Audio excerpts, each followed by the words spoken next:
Hello friends, I am Prashant V Singh and you're watching etnow.in. Today's interview is very special. Why? Because we have a guest who is a renowned doctor. He's widely respected. He's a successful entrepreneur also. And now he's leaving no stone unturned in creating awareness about the varicose veins in India. He is Managing Director of Avis Hospitals, Dr. Rajah V. Koppala. Dr. Koppala, welcome to our show. Hi, good morning. Welcome to etnow.in. So first thing first, right from medical domain to entrepreneurship arena, how was the journey so far? It's been a very exciting journey. It's been a wonderful roller coaster. So, to be fair, there have been quite a few docpreneurs. We call them docpreneur because entrepreneur, doctor, don't know. Is this the buzzword? That's the buzzword. We are called docpreneurs, and there have been a lot of docpreneurs. Dr. Profitability has led the way. Dr. Trehan has led the way, and there are probably another 50, 60 more doctors who have excelled in their field and also succeeded as entrepreneurs. Now, my drive was a little different. When I came back from US, in 2014, and when I came back, and I practiced there for 15 years, and what I noticed was that there was a distinct lack of services. So the whole entire medical fraternity is pivoted towards keeping the patient longer, building better beds, building better buildings, and all. And I wanted to exactly disrupt that. I wanted to have a system where you get operate in 10 minutes, you go home in 3 hours. There is no stay, there is no difficulty for your family or anybody else, and that's called daycare surgery. This daycare surgery concept had just taken off in the US in 2012. In fact, today, daycare surgery actually pays better than staying in the hospital in US. So I was the one who pioneered that. Okay. And you plugged in varicose veins because that's a very easy surgery to perform with very little awareness. Even to date, there's very little awareness about varicose veins. So I plugged that in and created a chain of daycare surgical centers across India. Today we have 22 centers pan-India, and we're doing very well. But that whole drive came from how do I disrupt the system? Had I come back from US and joined another hospital as a surgeon, I would have gotten a good salary and a pay and had a good quality of life. But this entrepreneurship drive made me disrupt the system, and that's what I'm very proud of. Was Avis Hospital your first business venture at all? Absolutely. I have had no business experience before Avis. Nobody in the family even? Absolutely nobody. Just first generation, first time that even people thought about business. In fact, people considered me really strange and foolish that I left So in US, the highest position you get as a doctor is called partnership. That means you own a practice in which you are one of the partners, just like you have it in the consulting business, right? So the partners is a big thing. So you actually grow into that 5-6 years you spend, then only you become a partner. So I became a partner there in US, above $1 million salary. It was very cushy life. But I wanted to come back and do something different, B is when I came back and I interviewed for a few jobs in the local hospitals and all, and I found the response very limited. Varicose veins kya cheez hai? How many cases do we do? Maybe you mean to say a lot needs to be done? A lot needs to be done, but nobody understood what I'm trying to explain here. I was going to each hospital saying, yeah, this one thing can become a huge business line, and then we need to spend into it, buy the right equipment. That's the second problem I face. Nobody wants to buy my relevant equipment and keep it there and all because they're so busy in cardiology, neurology, cancer and all. So I said, no, this is not correct. I know this business exists. I know it because there's a number of people. So today you'll be shocked when I tell you that 25% of Indians have varicose veins. 25% of Indians have That's a big data. That's a big data number. So in this room alone, we'll have 2 guys. 2 guys? Yes, absolutely. So that's the kind of common. We'll discuss this after this interview. Absolutely. It's very common. So we took that and I plugged the data number, and in all over India at that point, 2014, there were probably 5 guys trained. Okay. All over India, pan-India. So I said, this is a huge opportunity. The service need is incredible. So at that level, I entered the business. I didn't understand that business requires 23 licenses to operate. Daily they have so many issues. There's so much whatever it's called hustle, jugad, hustle that we talk about. Yes. But so much is required, but that was what I realized after I entered it. But I knew I was going to do it and I entered it, and then of course, you realized. So you took up all the challenges head on, braved all weathers? Absolutely, not a day goes, I keep sometimes thinking the big thing that you get is this much, but the amount of effort you go through to get there is a lot. So there is licensing. Unfortunately or fortunately, There are reasons on both sides, but healthcare is very regulated in India. Healthcare, to open one clinic, you need so many licenses. There are 23 licenses you require, unlike IT or some. Lots of processes. Lots of processes, lots of obstacles. Each state has its own set of processes again. So when I thought about this pan-India chain, I didn't know that the rule for ultrasound is different in Maharashtra versus Andhra Pradesh versus Tamil Nadu. I never knew all that. So, but then of course, every day you get up in the morning and there's so many challenges you face. But the big picture that, nobody's done this before. So today, I do approximately 450 varicose vein surgeries per month. 450? Yes. Okay. My nearest partner does 30. How long it takes for one surgery? So initially when you started 2 hours, now 8 minutes. 8 minutes. Yes. This is because of your expertise level, right? Expertise and the number of equipment I bought. So the first varicose veins equipment I brought to India. Okay. In my suitcase from US. Oh. So from that point to today, where we have about 16 of them and 22 centers and all that. So this growth has been good. But also, the process development, improvement. And your current figure of branches stands at 22? 22. Okay. You started from Hyderabad, right? Start from Hyderabad. Still, Hyderabad does a chunk. 45% of surgeries are done there. But the rest of India, Kolkata, and Tamil Nadu, Bangalore, now Mumbai has also opened up. So all these things have really added to our national appeal. And when we... Pan-India presence. Pan-India presence, right? So our nearest competitor does 35. So when we look at that angle, we feel that we've done a lot of good work. And one day I hope this will become like eye care has chain of hospitals all over India. I think we'll have a varicose chain of hospitals pan India. That's my idea. Now, doctor, a very important question that every startup faces: funding. How did you get that? So far it's been self-funded. We operate very healthy EBITDA margins of approximately 36%. So it's been, I started very small personal money. So like I said, I'm the first entrepreneur. So when I came back, I put about 60% of my money aside for family and emergencies and 35 to 40% into the business. I started there. Luckily, it's been a one-man show and we've been operating very well. All our growth has been coming from internal accruals.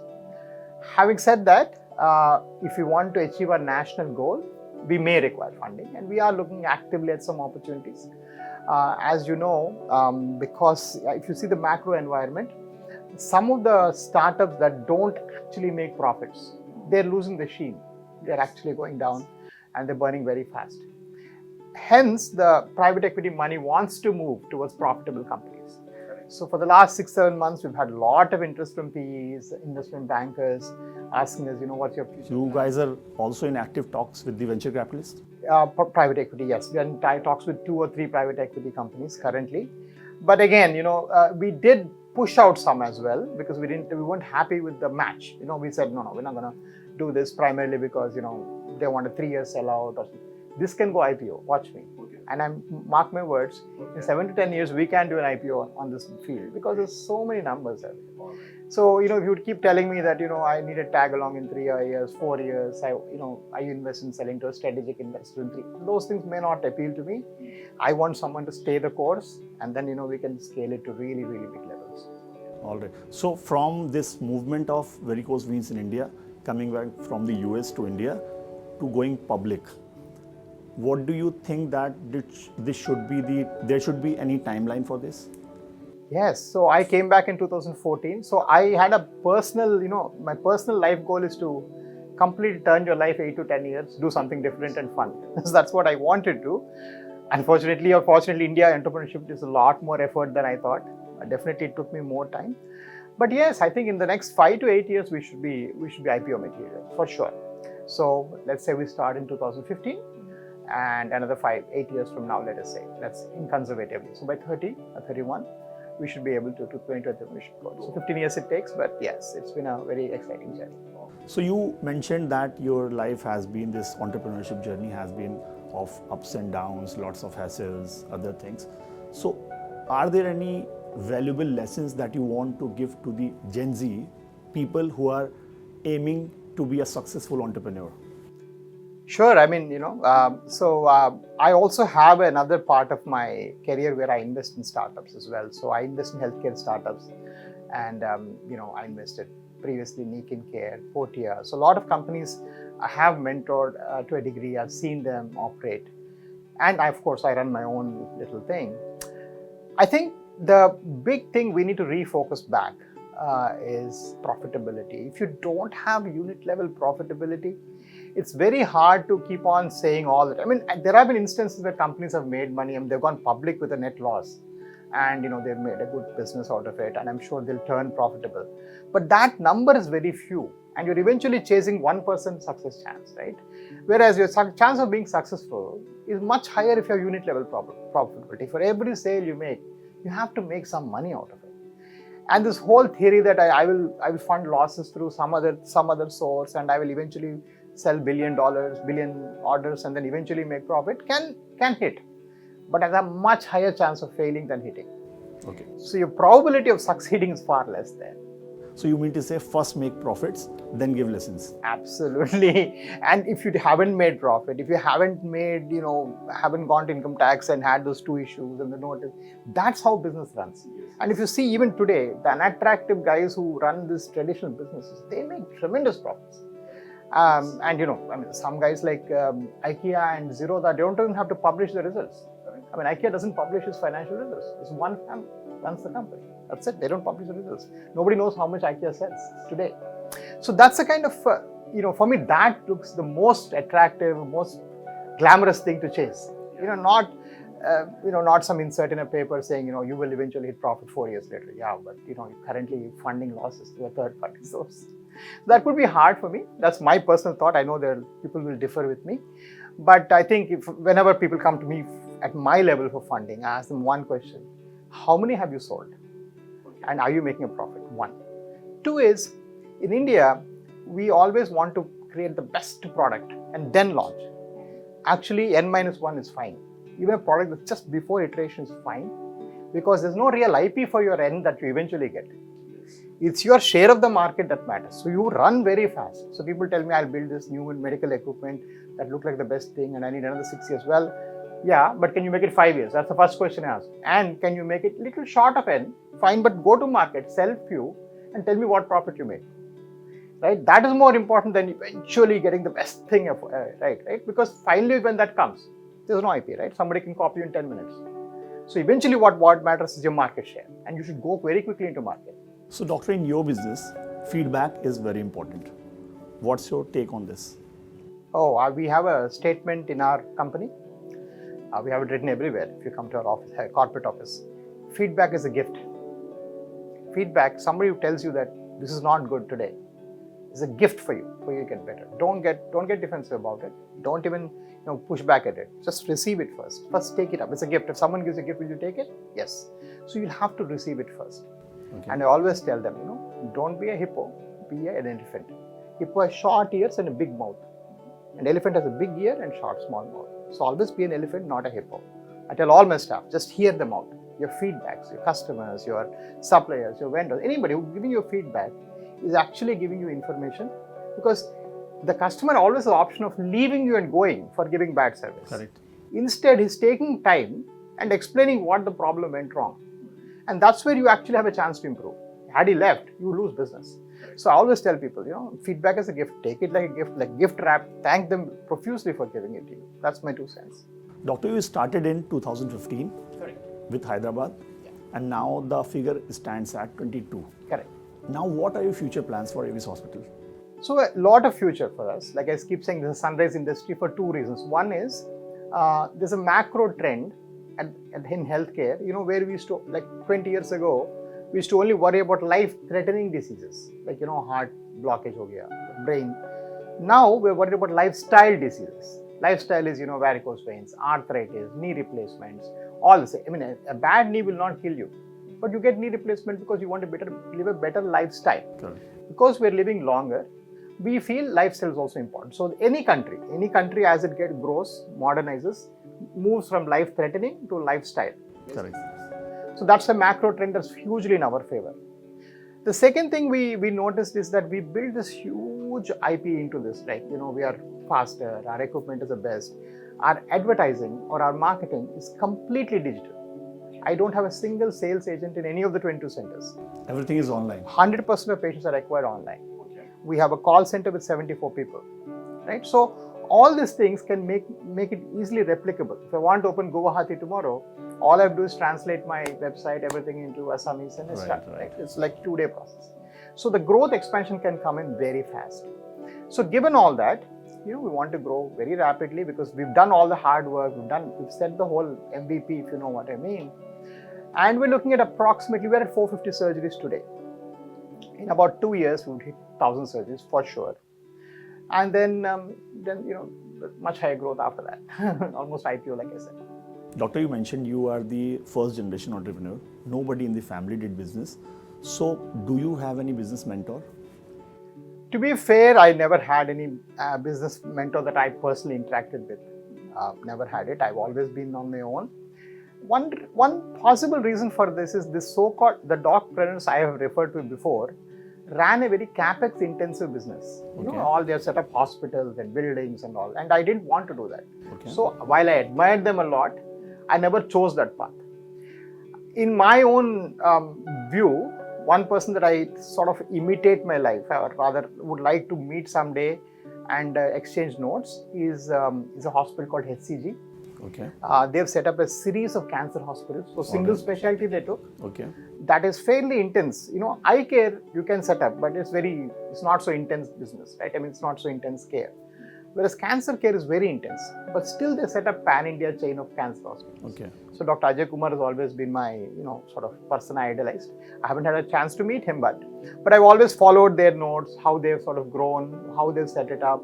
Another company that I really admire, whose process I would like to follow and I do try to follow, is Indira IVF. They've also set up a fantastic pan-India chain of single specialty centers. So doctor, in Indian household setup, there are two professions which are highly respected and get good money as well, doctors and engineers. So was it your childhood dream to become a doctor? Yeah, I mean, so at a very young age, of course, they tell you that at home in South especially, everybody wants to be either engineer or doctor. So it's a very common thing.